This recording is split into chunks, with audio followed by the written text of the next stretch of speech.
told you to count the money. Why? So we know.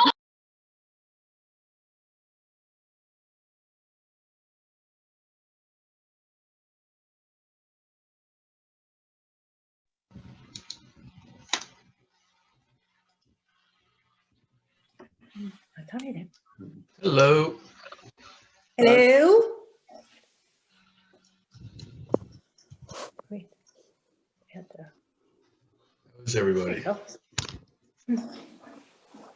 Pretty good. Good. Oh. Very well. Good.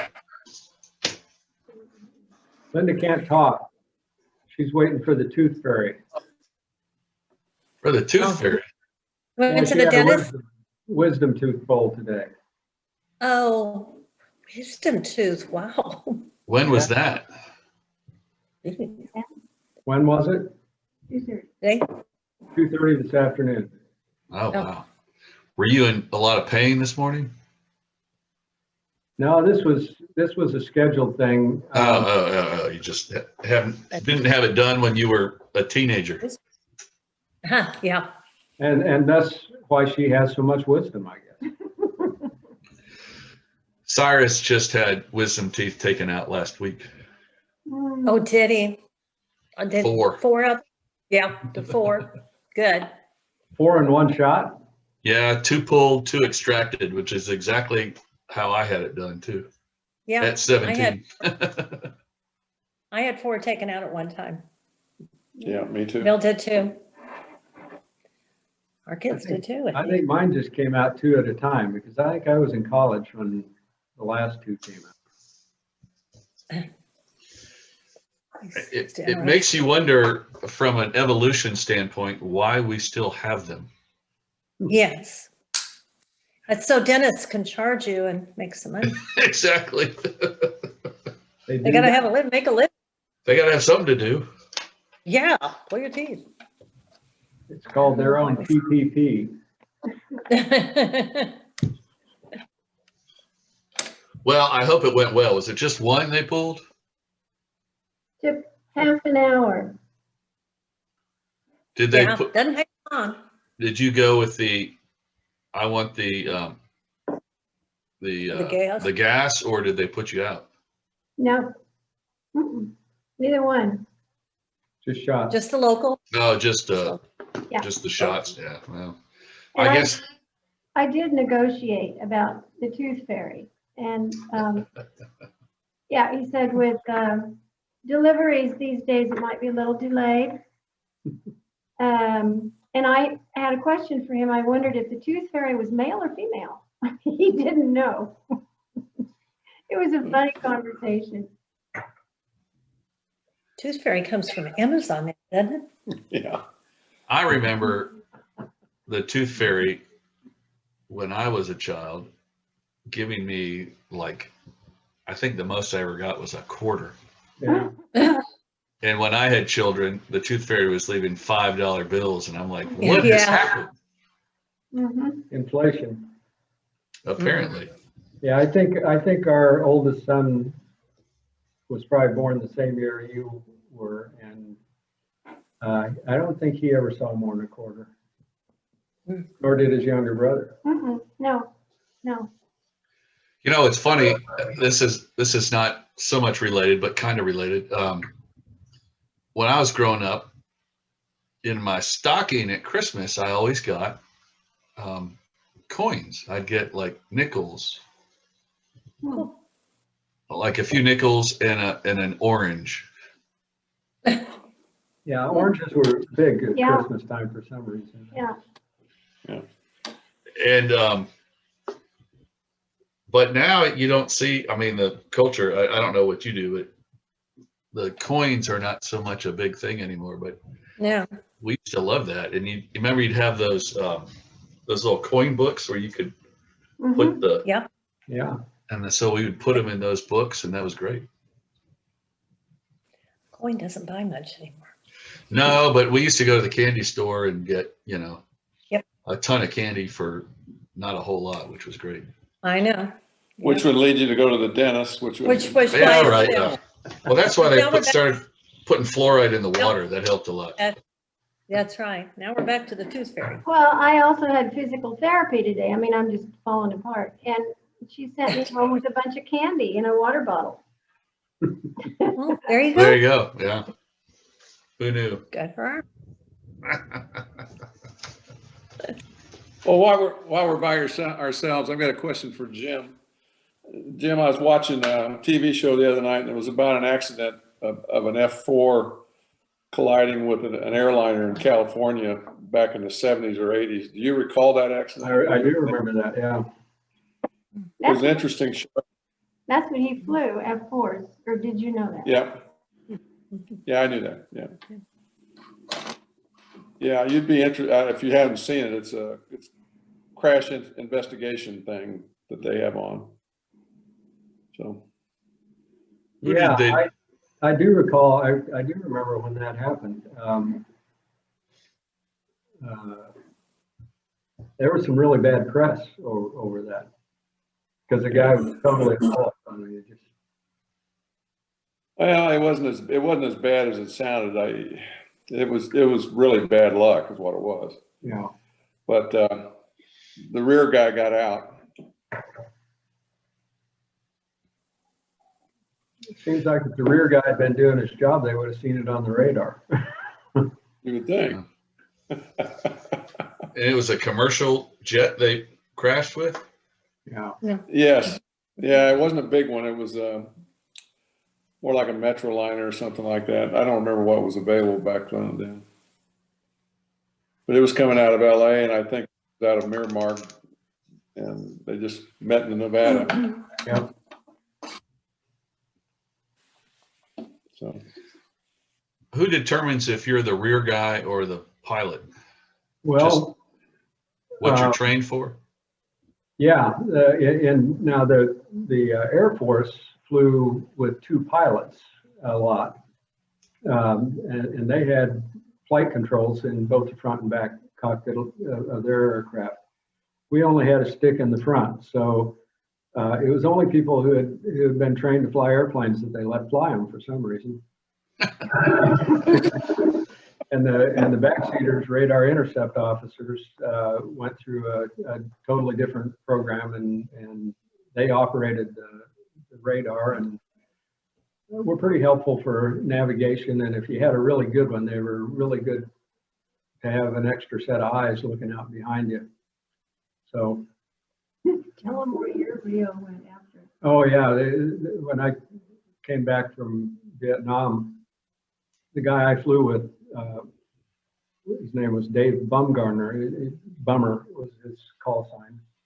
And Bummer was this physically fit. He was a graduate of the Marine Corps Physical Fitness Academy, which they didn't take people like me. They only took real very, very athletic and fit people. And I mean, he would run 5 miles on the flight deck almost every day. And running on a flight deck is not easy to do. They do it obviously when the carrier's not in flight operations. But we came back, and he got out of the Marine Corps shortly after we got back, and went to graduate school, got a degree in agriculture from Clemson, with the intention of being a golf course manager, groundskeeper, yeah. And I don't know whether there weren't any jobs right away or whether he just decided he needed a break after graduate school, but he went from graduate school and his master's degree to Disney World as Goofy. Bummer. But he did end up getting into his chosen profession. And After goofing around. You got to start somewhere, right? yeah. His criteria for picking a wife was somebody that had a really good backhand. He wanted somebody that could play. there you go. Yeah, well, backhand. Yeah, I said backhand, not backhand. Okay. Made sure I enunciated that. He wanted somebody he could play tennis with. Ah, you're right. So it was Goofy, not Dumbo. So I was trying to figure the back end into the costume somehow, but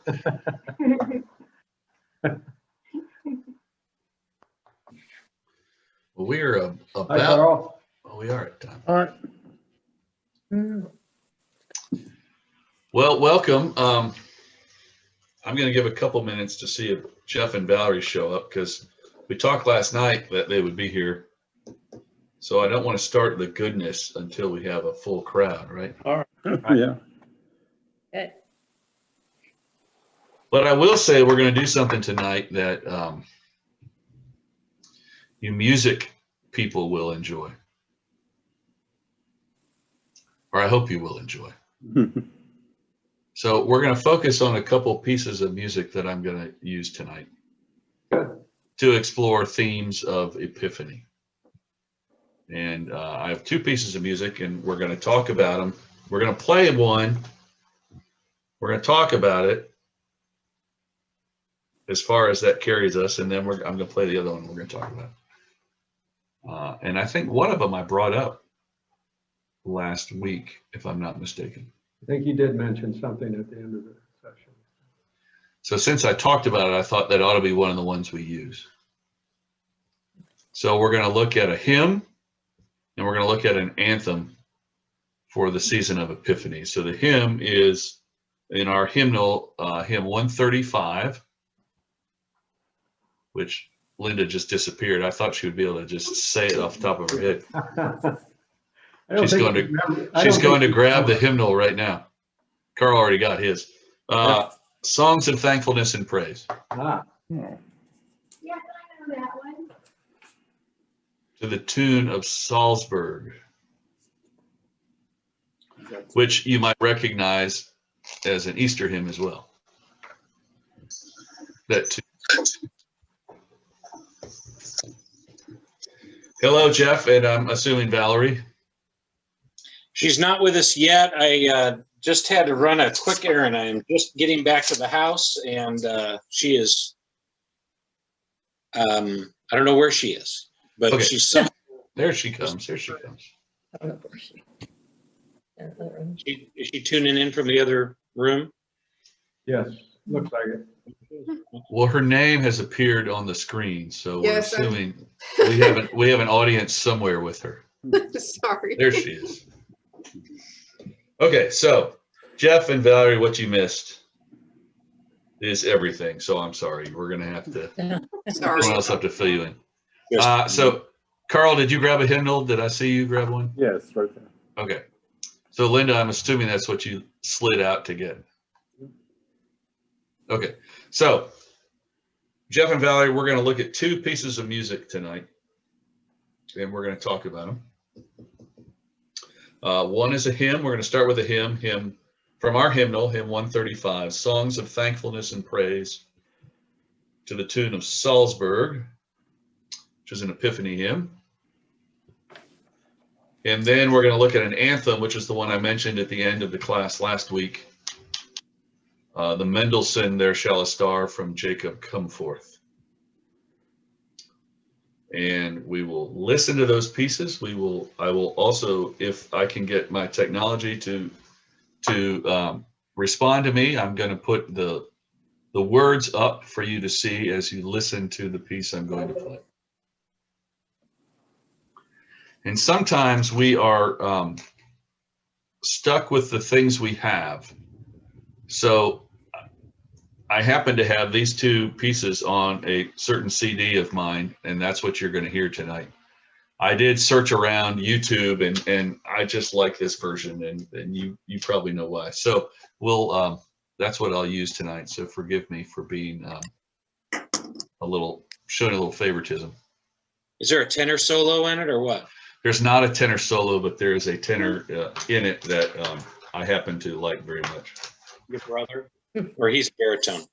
No, my brother's a bass. He sang with the Denver choir. He's not on this one.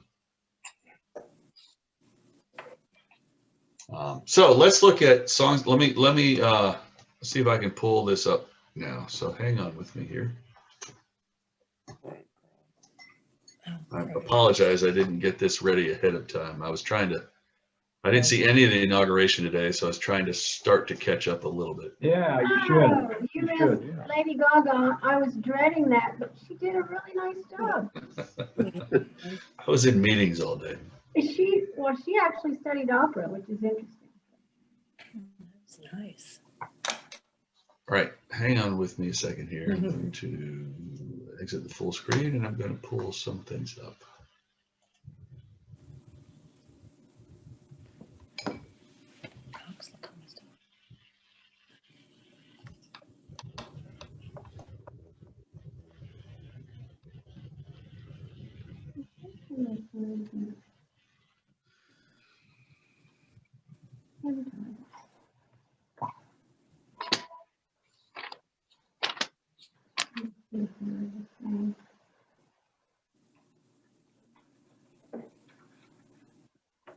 I wish this was steaming hot. You want me to heat it up for me? Like 30 seconds or so. 30 seconds. Okay, let's see now.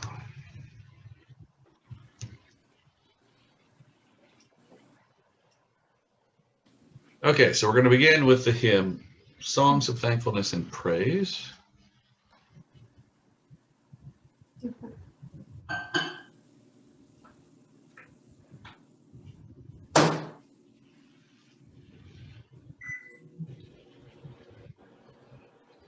Can you all see that? Yes. All right. So hymn 135 in our hymnal 1982, words, stanzas 1 through 3 by Christopher Wordsworth, and those are his dates. Stanza 4 added by F. Bland Tucker. Those are his dates. The music, Salzburg, melody by Jakob Hintze, and the harmony by Johann Sebastian Bach. Whoops. He was born in 1685, not 168. There you go. So let me, I'm going to start this music. I want you all to give me a thumbs up that you can hear it, and then I'll probably start it over again just to make sure we're all operating on the same page.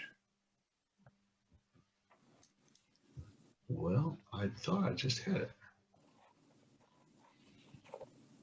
I would have to unscrew it and then lift it. We can step back.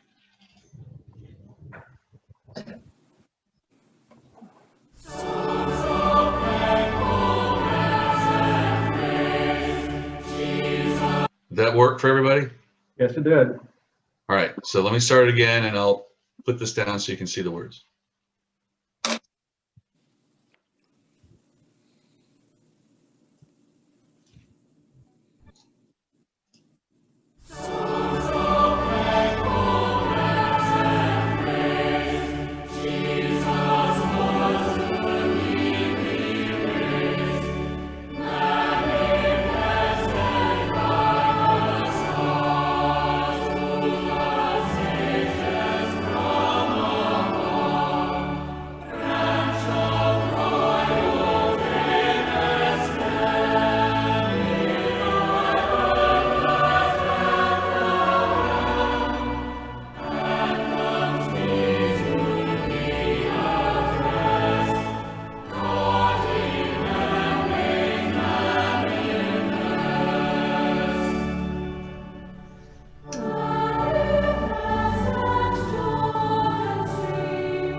a nice soprano descant at the end.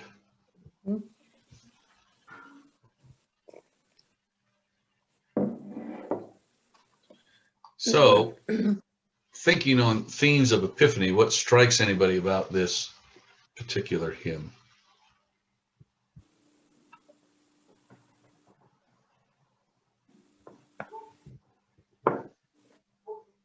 It's, I was going to say, it's not just about the three wise men showing up, following the star, but it follows Jesus's whole ministry, his whole life.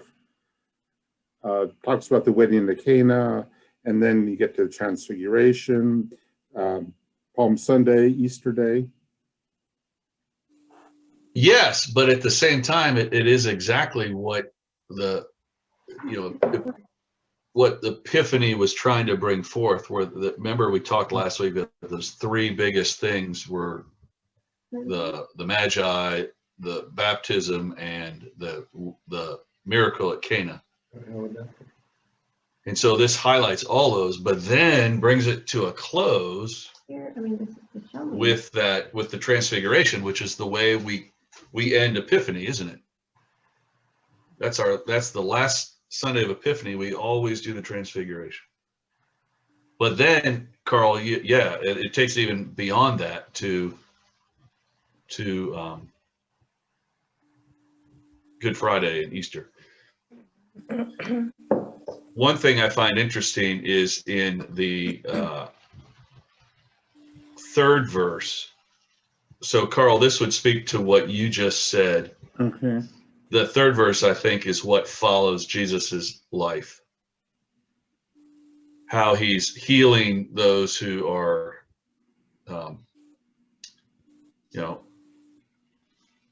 like the man with the shriveled hand, or he's and expelling the devil's the devil from the people, doing the exorcisms, all that. So that's kind of his whole ministry, right? So you're absolutely correct to say that. It captures all of that while still keeping it within this theme of Epiphany, which I think is a marvelous way to look at it. I always think of Epiphany, and I know I'm not supposed to talk, but I can't help it. I knew it wouldn't last. Do you need some gauze? I've got some in there already. Matt, the Epiphany is all about showing or appearing. I mean, that's what I think of as Epiphany, and the word manifest is all over the place in this hymn. So, showing in all these different things. Am I making sense? Yeah. I blamed on my tooth, but yeah.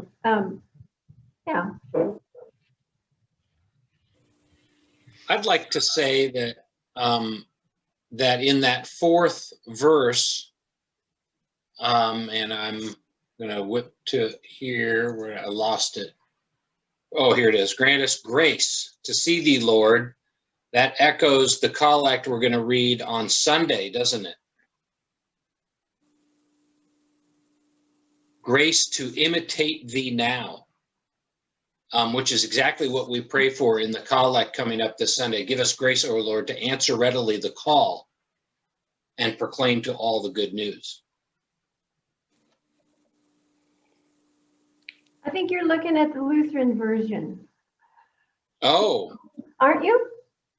Grant us grace. That's the fourth verse, fourth stanza. Fourth stanza in hymnal, the blue hymnal, is manifest on mountain height. Oh. I was looking at those, yeah. I'm looking at a different version, yeah. Because Are you not seeing my screen? Is my shared screen not up? I took it off there. I see it now. I got it. Yeah, but we were looking at the differences there too. It's interesting. So much from observation of the. Well, where does that come from, Jeff? I don't know. Where are you finding it? Where did you look it up? This is Wordsworth, and let's see. In the Episcopal hymnal, it does say stanza 4 is somebody else. Right, Tucker. Yeah. But in this ELW. It's which is Evangelical Lutheran Worship. yes, the Cranberry Book, and they call it Lingonberry. Lingonberry in Lindsberg. So yeah, it's all credited the text to Wordsworth. Okay. Are the first three stanzas the same? Yes. Yeah, it's a little more contemporary language. Little word differences, but the same meaning. So then are there only 4 verses, or are there more than 4 verses? Just 4. Just 4. Okay, read that 4th verse. Grant us grace to see thee, Lord, present in thy holy word. Grant to imitate thee now, and be pure as pure art thou, that we might become like thee at thy great Epiphany, and may praise thee ever blessed, God in flesh made manifest. And when you look at the description there, it credits that verse to Wordsworth as well. Yes. Yes. That's very interesting, because that's not what I see. And what a remarkable difference they are. Both wonderful messages, but what a remarkable difference. So what we have here in the Episcopal version in Hymnal 82, that 4th verse by F. Blaine Tucker, it does exactly what I was talking about, and after hearing it, it wraps up the season of Epiphany by putting the Transfiguration in there, which is the way Epiphany ends. And I have to say, I do love that very last line to say, cross and Easter day attest, where we move off of anthems be to the address to cross and Easter day attest. I think that's powerful. But that's where that comes from. But let me read you this. So this is I didn't bring the actual book home, but these are, Linda might know these books. The Church Publishing Corporation put out 4 volumes of books dealing with the hymnal 1982. And it talks, the first volume just kind of talks about music in general. And then the other volumes go through all the service music and every hymn in the hymnal. And gives you some historical background on the words to the hymn and the music to the hymn. All right, so this is out of that book, and this is what it says on this particular hymn. So first of all, it says this. This popular Epiphany hymn appears in Hymnal 82 with a new 4th stanza, which makes it even more relevant to the events in the life of the Lord that are readings for the season.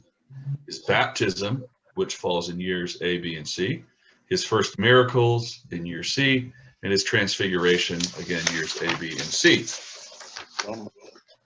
Then on the words by Wordsworth, this text, which first appeared in the 1892 edition of the hymnal, that would be the Episcopal hymnal, is from Christopher Wordsworth's Holy Year. I guess that's the poem.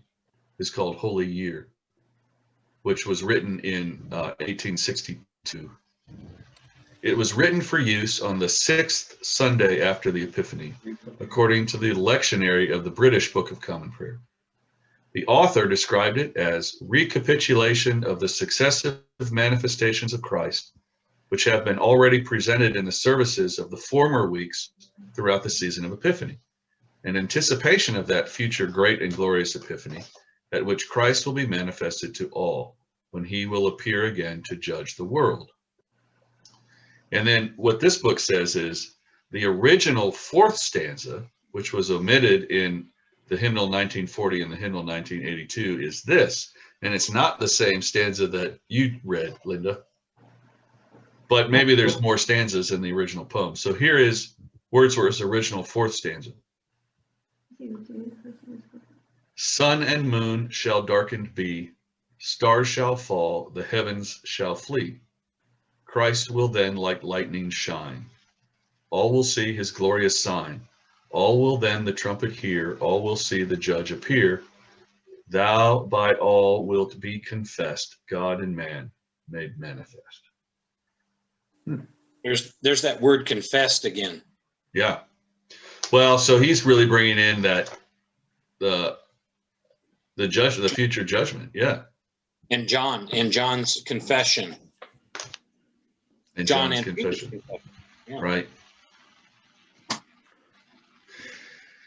And then we're told a new fourth stanza on the Transfiguration by F. Bland Tucker was written for use in hymnal 82. So I don't know what appeared in hymnal 40 then, if it was just 3 verses or if there was an alternate fourth verse that wasn't this one. And I don't have a hymnal 40 at home. I have one at my office. But isn't that interesting? The fourth verse you read out of LBW was not the same verse as originally printed. Unless we go back and look up the poem. We just looked, and it's been in the last 2 Lutheran hymnals. LBW and then ELW. ELW. I'm sorry, ELW. Yeah. Yeah, and We probably got a Missouri Synod one. or- we do have a Missouri Synod one. Would you like me to check? But you don't see the words sun and moon, that verse, you don't see that in there? Reveal. No. Interesting. I've got it in a post from 2013 where the guy has all 6 verses together. Okay, so the grace verse is probably one of the 6 then. Yeah. It is. And he's got that in position 6. He's got sun and moon in 5, and then the manifest on mountain height, cross and Easter day attest.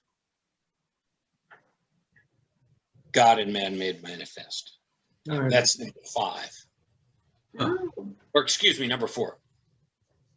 Which is not Wordsworth, that's F. Bland Tucker's words. Right. And Wordsworth only wrote the first 3. That one is. Well, according to our hymnal, yeah, but interesting. Although this says that there was a 4th verse that Wordsworth wrote that got cut out. That's the sun and moon verse. Yeah, I have it right here. It's with the Missouri Synod book. Yep. What year is that book? It's fairly recent. Let's see. Well, in the church world. Like only 350 years ago? Yeah, right.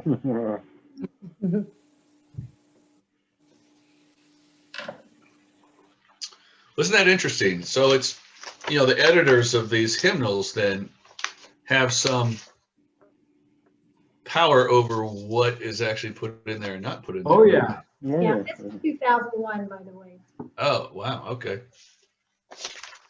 Well, and it's highly, and these are really fine theological points. Like, is it the 3rd one with manifest and making whole, palsied limbs and fainting soul?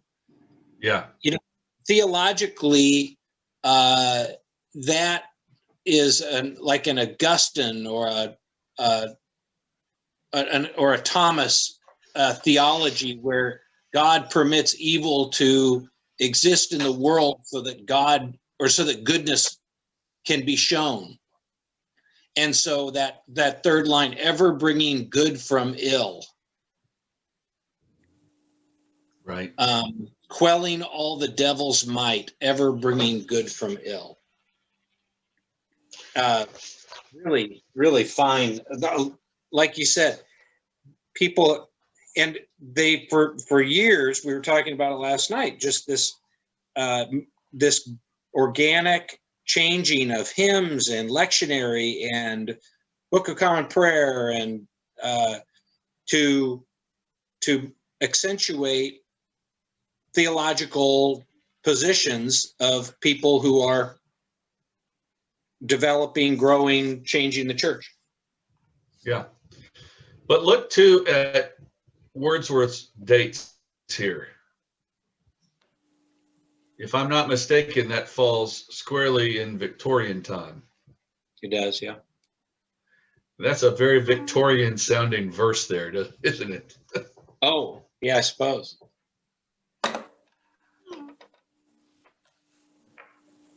It's just interesting, just what you said, Jeff, that how you update things considering the times, although I find that interesting. So anyhow, that's a neat look at sort of all of Epiphany put into this one hymn. But what I was saying, you might recognize the tune too, because we also use it for an Easter hymn, At the Lamb's High Feast We Sing. Yep. It's the same tune. So if you're interested, That's not the best one though. And that's a matter of opinion, of course. and that would be what? Oh, I'll have to look it up so I can tell you the tune name. I'll tell you in a couple minutes. You mean for At the Lamb's High Feast? Oh, yeah. But you're not talking about Salzburg. Okay. Well, let me read to you just a bit about the tune Salzburg, in case you're interested in the music. The tune Salzburg, and you have to forgive my German here, was first included in the 19th edition of Praxis Pietatis Mellica in Berlin in 1678, where it was the tune for J.G. Albinus's Alle Menschen müssen sterben. Oh, yeah. Okay. I've got that CD right here. Yeah. In the 1960 edition of Praxis Piet, the tune is attributed to Jakob Hinze. In the original edition of Hymns Ancient and Modern, it was attached to the text At the Lamb's High Feast. A matching continued in the Episcopal Church since the J. Ireland Tucker Music Edition of the 1871 hymnal. The harmonization at both hymn 135 and 174, which is Songs of Thankfulness and Praise and At the Lamb's High Feast, is by Johann Sebastian Bach. The name Salzburg was given to this tune by the editors of the first edition of Hymns Ancient and Modern. The name has been retained in Episcopal hymnals since that time. You can go to sleep now knowing that. Not yet. Don't go to sleep yet. All right. Any other thoughts on that hymn before we move on to the anthem? I just want to add that I found some information that kind of was echoing what you were reading there about the German heritage on Salzburg, and they actually name the song Songs of Thankfulness and Praise. They actually call the song Let the Whole Creation Cry. Oh. Yeah. That's the first time I've seen that, and it's not even in the text of the hymn. It's a different. Well, now I'm wondering what the It's Alle another- Menschen yeah. müssen sterben is. Sterben. I think you're doing fine with your German pronunciation, by the way. That's very good. Well, I had to sing a lot of German, but I can't tell you what it means. It means everybody must die. Is that what it means? Yeah. Yes. All right, wait, hang on. I'm gonna go. I've got a translator app here. Mhm. Him too. Salzburg. Oh, I want to go English. This is classical music we know. No, I want to go German. Wait a minute. I had it right. I want to go German to English. I don't know if I can put all these German. Oh yeah, I can. Here we go.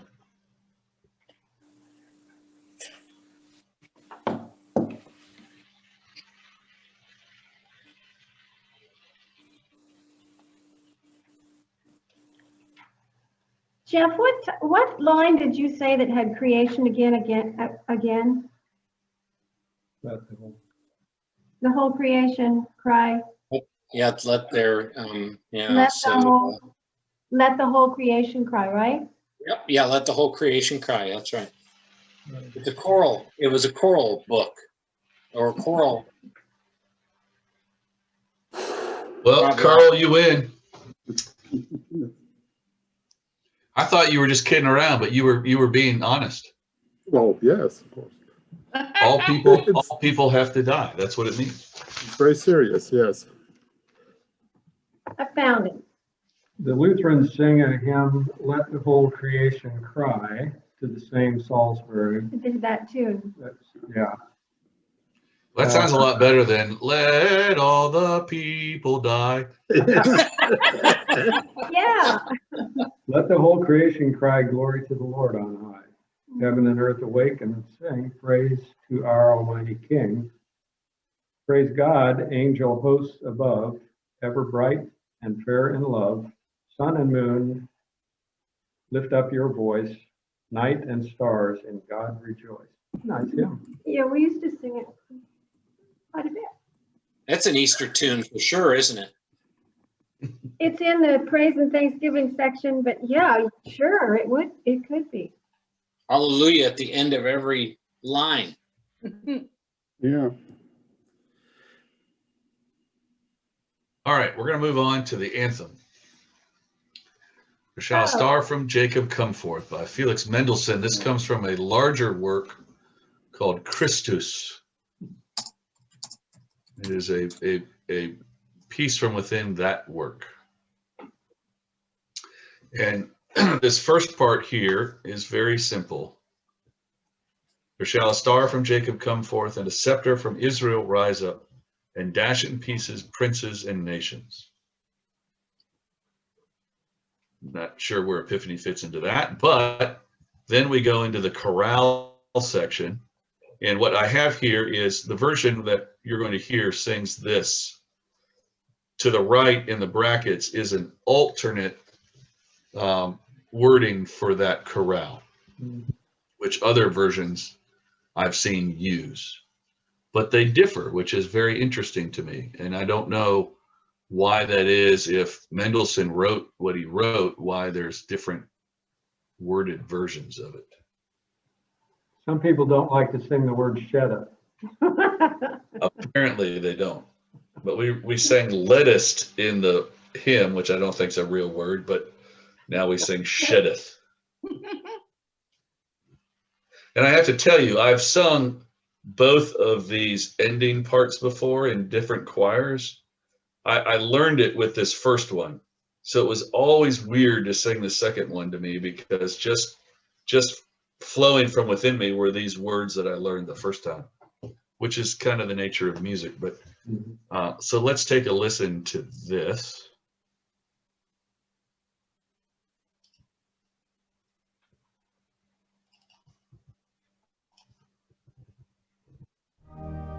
Good.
You say so.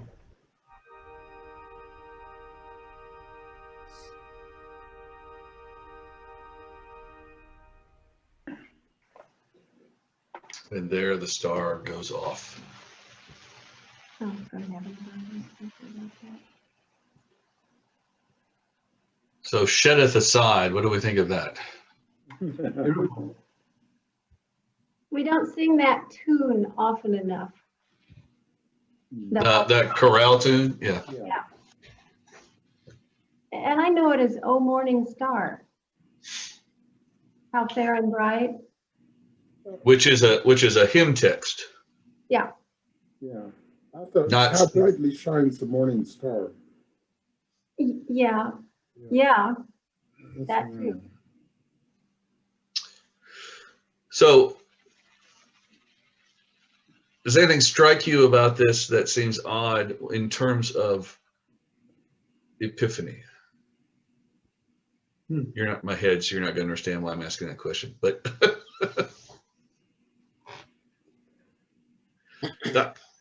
I see it in two different sections. Yeah. What sounds to me in this first section is this sort of this Old Testament hope for this star that shall come forth, the whole root of Jesse, all of that, to come as this king that will dominate in power, right? And dash in pieces princes and nations. But what we get is the star that points us to Jesus, which is more of a loving, a loving God. And I think there's a big contrast there, and I think that's the point.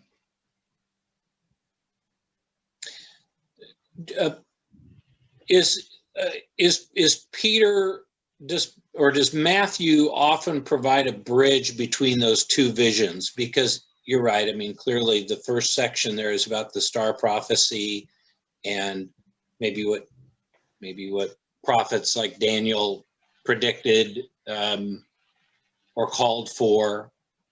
But somebody like Matthew, the Gospel of Matthew comes along and tells those people very familiar with that star prophecy that Jesus came to do those things that happened there in the second part, and that Messiah as king, Messiah as ruler, like a King David type of Messiah, you're looking in the wrong place. Right. That Jesus is the new king, and it will be a king that you haven't thought of yet.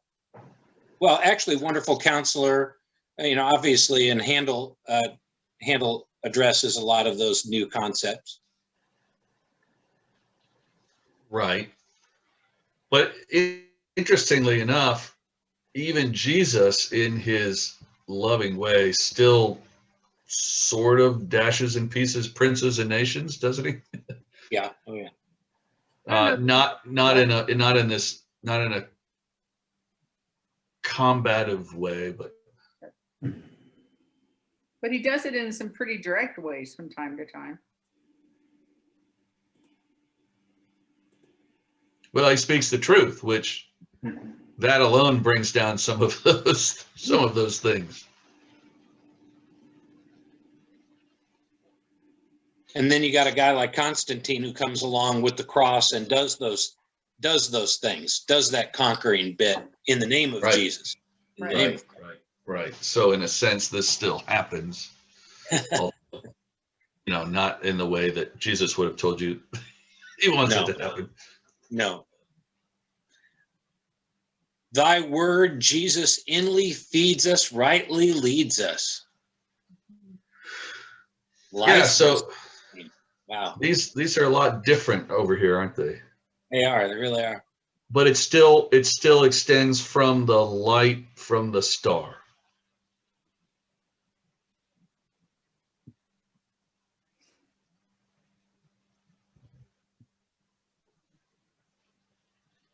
A scepter from Israel. Yeah, and the Mendelssohn text, scepter is spelled R-E, but the when I typed it, it corrected it for me. That's interesting. I think of scepter as RE as like a ghost, Yeah, like a specter. like a specter. So in some other modernizations of this, you'll hear it sung. There shall a star come out of Jacob and a scepter rise up from Israel. Which is the same piece, it just sort of rearranges the words to make it fit more modern times. I went through a lot of different versions today.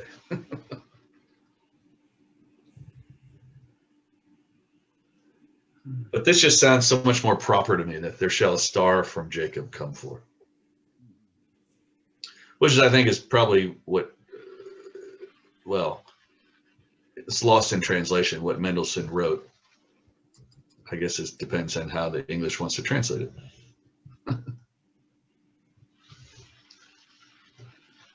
But again, this comes within that largest piece called Christus.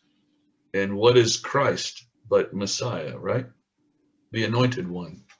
Right. The chosen.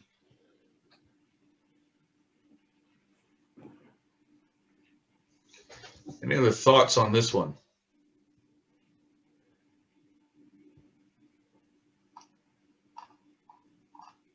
How big a work is Christus?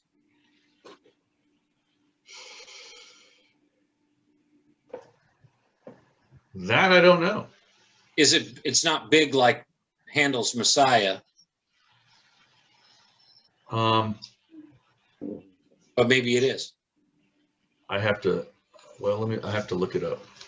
So this is, Handel was late 1700s, right? Yeah, Handel would have been the same time as Bach, so 1685, 1750, that era. Oh, okay. So a full 2 generations before Mendelssohn. Yes.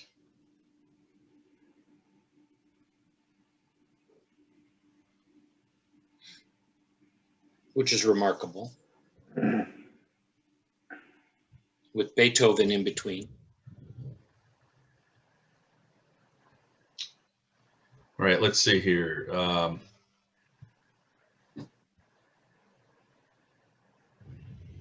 I remember doing, just an aside, during Holy Week, when I was in college, we did 3 major works. We did Handel's Messiah, Palm Sunday, and Easter Sunday, the complete thing. On Good Friday, we would do St. Matthew's Passion, Bach. And then I think it was on Thursday, maybe, we did Mendelssohn's Elijah. Mhm. It was quite a week. It's a lot. Yeah. Right, this says, Christus is the title given by the composer's brother Paul to fragments of an unfinished oratorio by Felix Mendelssohn, published posthumously as Opus 97.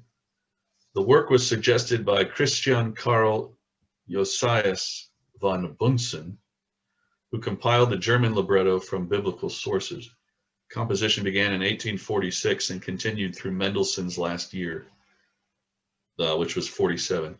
The completed portions include a tenor recitative relating Christ's birth, 2 choruses, Wo ist der Neugeborene? Where is the newborn? And Es wird ein Stern aus Jakob aufgehen. There shall a star from Jacob come forth. Yeah. Using Philip Nicolai's Corral, Wie schon leuchtet der Morgenstern, and a passion section ending with another chorale, Paul Gerhardt's O Welt, Sie heier den Leben. The first performance took place in 1852. So I don't know if that answers any of your questions, Jeff, but it doesn't seem to be an uncompleted work, it looks like. I know Handel's Messiah was so acclaimed in its day. I mean, it was such a big, wasn't it? You're looking at it. At first it wasn't, and then it became, yeah. Yeah, it didn't premiere well. Right. But while he was still alive, it became a success. right? As soon as the king stood up for the Hallelujah chorus, then I think it became a success. Yeah. So I just think about the impact upon composers in the years Well, after that. Yeah, Tchaikovsky's Nutcracker was a total flop. People hated it. So there you go. Yeah, I mean, it doesn't always happen that composers are appreciated in their lifetime. Right. Bach was. Mozart, popularly at the time. Did Mendelssohn have the famous sister? Was she a composer too? Or is that Schubert? Or Schubert? Fanny. Yeah, Fanny. Yeah. Fanny Mendelssohn. His sister. I think it was Schumann's wife, Clara. Oh, that's who I'm thinking. That's who I was thinking of. Yeah. But there was the Mendelssohn Oh, yeah. too. So interestingly, this oratorio also contains a passion chorale. So he took it from the star in, well, he goes from the nativity all the way to Easter. So it follows the whole life of Christ, thus probably the name given to it.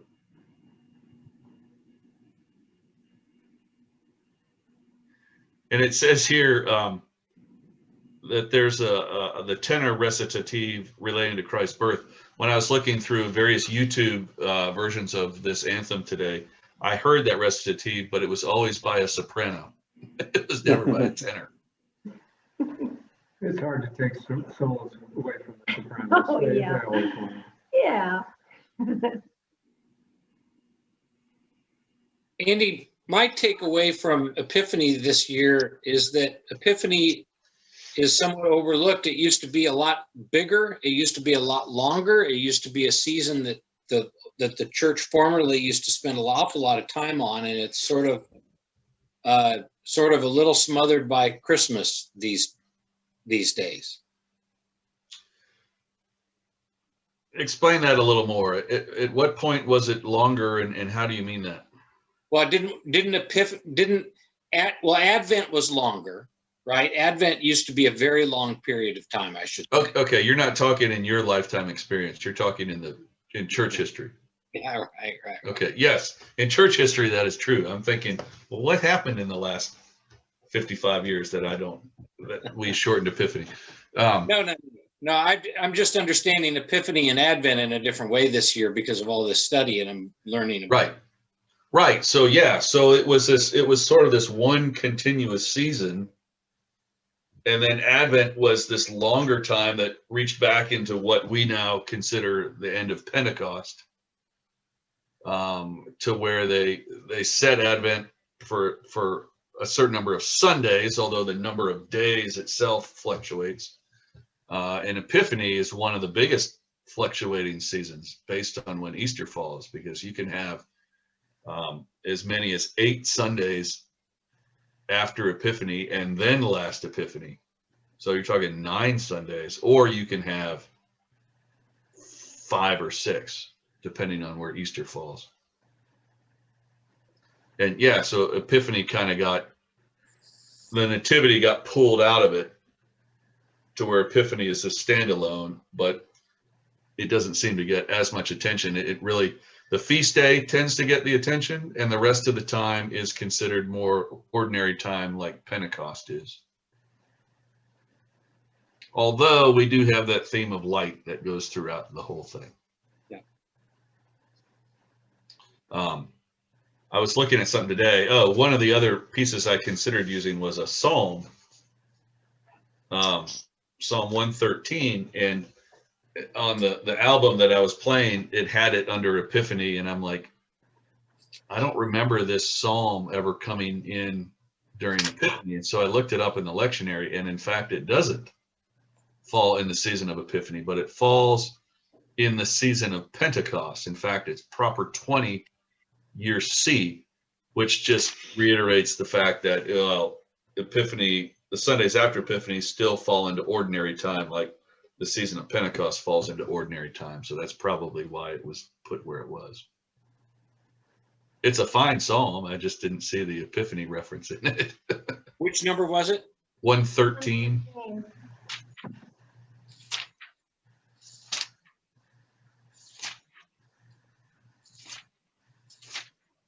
Now I'm going to tell you, okay, I'm drifting off just a little bit. Sorry. Back to Salzburg. Oh, I thought you were talking about painkillers. I'm sorry. Let the whole creation cry that Jeff was. Right. Okay, there is a hymn, Let the Whole Creation Cry, and the second two stanzas should be very special to us, and I'm going to tell you what they are. Is that okay? Second and third. Yeah. Second and third. Servants striving for the Lord, prophets burning with the word, those to whom the arts belong, add their voices to the song. We should resonate with that. Power of knowledge and of law to the glorious circles draw. All who work and all who wait sing, the Lord is good and great. And then it's about worship. Men and women, young and old, raise the anthem loud and bold. And let the children's happy hearts in the worship take their parts. That's my favorite part. Of course. Yeah. From the north to southern pole, let the mighty chorus roll. Holy, holy, holy one. Glory be to God alone. And I love that hymn. I love those words. Okay, I said my part. Linda finds her worship soapbox every now and then. Yeah, I'll step off my soapbox now. I think you climbed pretty high, so you might want to be careful. Linda, one of the lines was for those who work and wait, and that's from our Compline. Yeah, exactly. Yeah. That collect. Mm-hmm. So I get my music straight. Salzburg was a old tune that Bach did something with, right? He harmonized it, We right? harmonized it, yeah. So Salzburg was a tune that existed, and Bach did his Bachian thing to it. Yeah, and I have here for the music, Jacob. It's probably Jakob Hinsey. What's the original? The original, yeah. Oh, he was the original. Oh, so. But I also have read it was an old tune. Probably a. Jakob Hinsey was even before Bach. Yeah, look at, here are the dates right here. Yep, 1622. Oh, there you go. Mm-hmm. So they would have been contemporaries for a time. Yeah. Yeah. 17 years. So sorry, I got us backing up a little bit. But obviously you can see the tune was written long before the words were associated with it. Yeah. Right. And that's all, that all comes down to meter, because all these librettos have this meter, and then you just go to all these tunes that have the same meter and they magically work. And it could have been originally in a different language, and then that gets all messed up. It can be very complicated. Right.